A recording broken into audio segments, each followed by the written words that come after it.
Bismillahirrahmanirrahim. Assalamu alaikum, dear students. I hope all of you are fine. Students, today the topic of discussion is periodicity of properties. This topic is divided into 5 subtopics: atomic size and atomic radius, shielding effect, ionization energy, electron affinity, and electronegativity. In this topic, we will discuss the periodicity of properties, means we will discuss that how these properties are repeated after regular interval in the periodic table, and what are the trends of these properties in the periodic table. So let's start first topic: atomic size and atomic radius. Students, all of you know that atoms are very small and they do not have any defined boundary.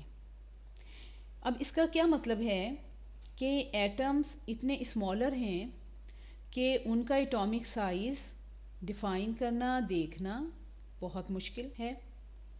और दूसरी बात ये है कि atoms की कोई definite boundary नहीं होती। मीन्स के जो न्यूक्लियस होता है उसके इर्द गिर्द इलेक्ट्रॉन्स स्पेस में रिवॉल्व कर रहे होते हैं। खाली स्पेस होती है न्यूक्लियस के बाहर और वहाँ पे इलेक्ट्रॉन्स रिवॉल्व कर रहे होते हैं। तो एटॉमिक साइज़ कैसे फाइंड आउट किया जाएगा? तो एटॉमिक साइज़ को फाइंड करने का एक तरीका ये कि हम एटॉमिक रेडियस फाइंड करते हैं। और वो एटॉमिक रेडियस किस तरीके से फाइंड किया जाता है?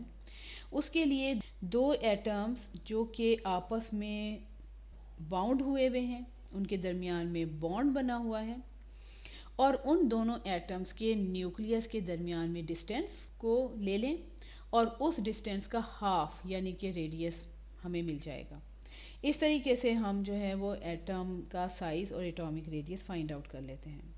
तो हम इसका ज़रा इसकी जो है वो डेफिनेशन देखते हैं। The half of the distance between the nuclei of two bonded atoms is referred as the atomic radius of the atoms. तो एटम्स के एटॉमिक रेडियस का क्या मतलब है? इसका मतलब यह है कि दो बॉन्डेड एटम्स, उनके न्यूक्लियस के दरमियान में जो डिस्टेंस है उसका हाफ डिस्टेंस ले लिया जाए, वो हाफ ऑफ द डिस्टेंस जो है वो एटॉमिक रेडियस कहलाएगा। For example, radius of carbon atom 77 picometre है। यानी जब दो कार्बन एटम्स आपस में बॉन्डेड हों तो उनके न्यूक्लियाई के दरमियान में जो डिस्टेंस है उसको मेजर किया गया तो वो है 154 picometre, and half of this distance is 77 picometre. Therefore the radius of carbon atom is 77 picometre. अब ये पिकोमीटर क्या है? पिकोमीटर एक बहुत ही स्मॉलर डिस्टेंस की यूनिट है और ये 10⁻⁻12 मीटर्स के बराबर होती है। तो स्टूडेंट्स, ये है इसकी डेफिनेशन और एग्ज़ाम्पल। अगर शॉर्ट क्वेश्चन में ये सवाल आता है तो आपने अगर सपोज़ ये सवाल इस तरह से आता है कि डिफ़ाइन एटॉमिक रेडियस, तो उसमें भी आपने डेफिनेशन के साथ एग्ज़ाम्पल ज़रूर लिखनी है। Now we will see what are the trends of atomic radius in periodic table. तो अब हम इसको समझते हैं, trend in a period. Students, when we move from left to right in a period, we see that atomic size decreases और atomic radius decreases. atomic radius क्यों decrease होता है? अब इसका रीज़न समझते हैं हम। यानी कि जब हम पीरियड में लेफ़्ट टू राइट मूव करते हैं, एलिमेंट्स को देखते हैं, तो हम ये देखते हैं कि एलिमेंट्स के एटॉमिक साइजेस जो हैं वो डिक्रीज़ हो रहे हैं।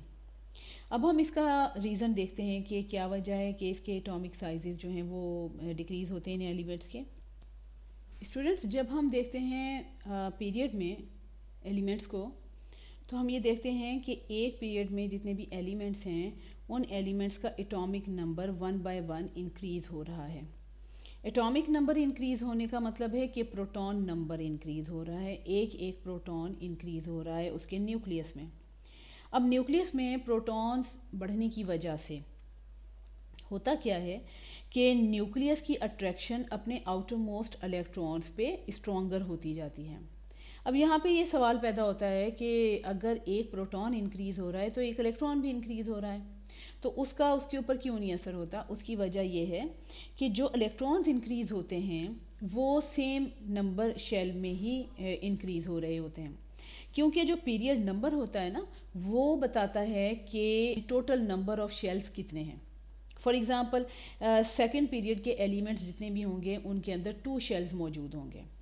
तो अब एक पीरियड में जितने भी एलिमेंट्स हैं उनमें नंबर ऑफ शेल्स तो सेम है, लेकिन न्यूक्लियस में एक एक प्रोटॉन इंक्रीज होने की वजह से न्यूक्लियर अट्रैक्शन जो है वो इंक्रीज हो रही है। इस न्यूक्लियर अट्रैक्शन को हम इफ़ेक्टिव न्यूक्लियर चार्ज भी कहते हैं, जिसकी वजह से न्यूक्लियस जो है वो अपने इलेक्ट्रॉन्स को ज़्यादा स्ट्रॉन्गली अपनी तरफ अट्रैक्ट करता है, और इस अट्रैक्शन की वजह से वो जो शेल्स हैं वो न्यूक्लियस के करीब चले जाते हैं, इलेक्ट्रॉन्स जो हैं वो थोड़े न्यूक्लियस के करीब चले जाते हैं, जिसकी वजह से एटॉमिक साइज़ जो है वो डिक्रीज़ हो जाता है।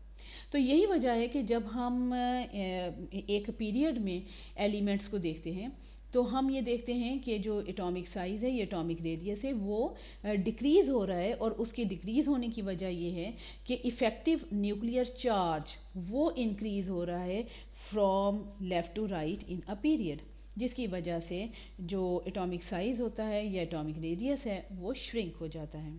और जैसे कि आपको यहाँ पे एक एग्जांपल नज़र आ रही है, सेकंड पीरियड के elements lithium, beryllium, boron, carbon, nitrogen, oxygen, fluorine and neon. Atomic radii यहाँ पे पिकोमीटर में दिखाए गए हैं।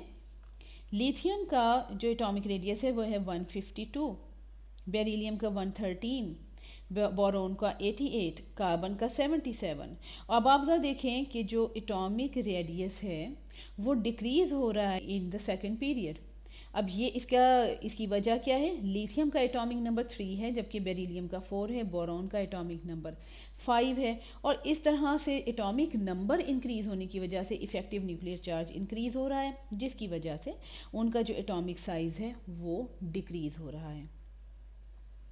Now we will see the trend of atomic size in group. Students, एक ग्रुप में जब हम टॉप टू बॉटम एलिमेंट्स को देखते हैं तो हम ये देखते हैं कि एटॉमिक साइज इंक्रीज होता है इन अ ग्रुप। अब उसकी रीज़न क्या है? उसका रीज़न ये है कि टॉप टू बॉटम हम जब जाते हैं तो हम ये देखते हैं कि हर आने वाला जो एलिमेंट होगा ना, जो सक्सेसिव एलिमेंट होगा, उसमें एक नंबर ऑफ शेल इंक्रीज होता जाएगा। फॉर एग्ज़ाम्पल आप ज़रा देखिए, यहाँ पे लिथियम पीरियड 2 में मौजूद है, और इसका मतलब ये है कि उसमें 2 शेल्स हैं। सोडियम पीरियड 3 में मौजूद है, इसका मतलब ये है कि उसमें 3 शेल्स मौजूद हैं। पोटेशियम पीरियड 4 में मौजूद है, और इसका मतलब ये है कि उसमें 4 शेल्स हैं। यानी कि जब एक ही ग्रुप में हम देखते हैं टॉप टू बॉटम, तो हर न्यू एलिमेंट में नंबर ऑफ शेल इंक्रीज़ होते जाते हैं, और जाहिर सी बात है जब नंबर ऑफ शेल्स इंक्रीज़ होंगे तो एटॉमिक साइज़ तो इंक्रीज़ होगा ही। तो ट्रेंड हमें क्या नज़र आया इसका? हमने ये देखा कि atomic size increases down the group when we move from top to bottom in a group. लेकिन ट्रांजिशन एलिमेंट्स में इसका एटॉमिक साइज़ का ट्रेंड जो है वो बहुत वेरी करता है, और उसमें स्लाइटली वेरिएशन नज़र आती है। फॉर एग्ज़ाम्पल फोर्थ पीरियड के अगर हम एलिमेंट्स को देखें, ट्रांजिशन एलिमेंट्स को, तो हम ये देखते हैं कि एटॉमिक साइज़ जो है, एलिमेंट्स के एटॉमिक साइज़ पहले रिड्यूस होते हैं और फिर बाद में उनमें इंक्रीज़ हमें एटॉमिक साइज़ में नज़र आता है। तो स्टूडेंट्स, ये टॉपिक इम्पॉर्टेंट हैं, ये सारे ही टॉपिक आपके लिए तो, और जब ये लॉन्ग क्वेश्चन में आएगा तो आपने उसमें डेफिनेशन, एग्जाम्पल और trend in a period and trend in a group reasons के साथ आपने लिखना है। और अगर शॉर्ट क्वेश्चन में जिस तरीके से भी सवाल आए, फॉर एग्जांपल ट्रेंड्स पूछे जाएं तो आपने ट्रेंड्स ही बताने हैं और रीज़न भी बताने हैं, और अगर डेफिनेशन ही आ जाए तो आपने डेफिनेशन के साथ साथ उसकी एग्जांपल भी लिखनी है। तो इसको अच्छी तरह से याद कर लीजिए।